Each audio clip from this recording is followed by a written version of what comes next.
Hi, if you've got a sewing machine for Christmas and you're looking for a good beginner's sewing project, this is the one for you. We're going to show you how to make one of these pincushions. The size of the pincushion depends on the size of the circle that you start with. The top one 17.5 and the bottom one 15 centimetres in diameter. You're going to need two fabrics depending on what you're going to be making. So I've picked this green and this pink. You're going to lay them right sides together once they are cut out and then pop some pins around. And then you can use a heat erasable pen or a pencil, and you can make a mark about 2 inches or 5 centimetres away from each other to mark your start and your stop point. And then you're going to sew around using about 1/4 of an inch seam allowance. Make sure you do a lock stitch or a reverse at the beginning and the end of your stitching, just to lock the stitching in place. So now we're coming around to the end. I'm just going to reverse a few stitches to lock that and then trim off. I'm going to use pinking shears just to trim around the edge. I'm not going to trim the area that I didn't sew. I'm going to fold that back and press it with an iron. And then I'm going to turn the whole thing through.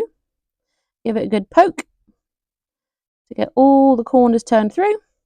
And then stuffing. So I like to use scraps. I've got some old wadding, some bits of fabric here that I've chopped up with my rotary cutter like that. And I'm going to pop those in first, and I use that on the bottom, and then the toy stuffing I use on the top.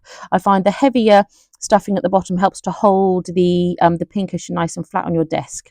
So start with adding in the heavier stuffing, and then you're going to take your toy stuffing and you're going to pop that onto the top like that.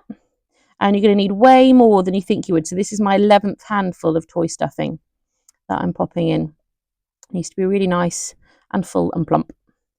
And then where you press those two seams earlier, it's nice and flat, ready for you to then pin them together and then sew the hole up. So grab those two edges and pop a couple of pins just to keep them together like that. Then you're going to need a hand sewing needle and some thread for this bit. You can just machine stitch through that little section there if you want to, but this does look a bit cleaner if you do it this way. So a hand sewing needle and some thread, and pop a knot right down at the end there, and then come in.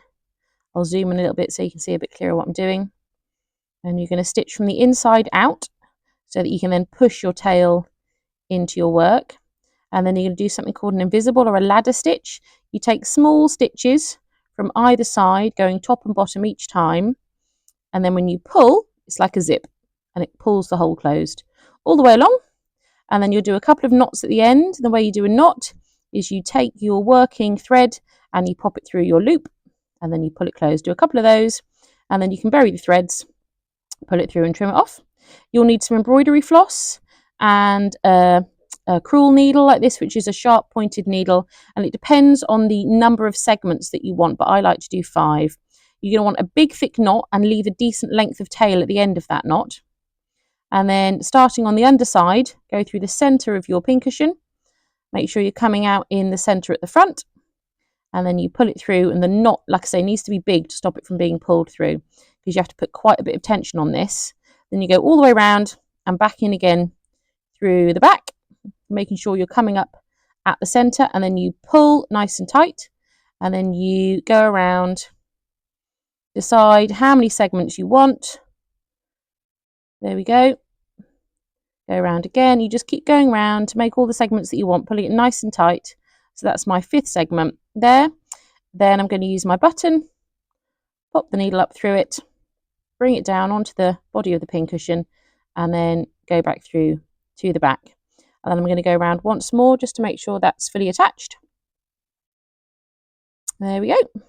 And then on the back, that tail that we left at the beginning, you can then use that to tie your working thread to. 3 knots.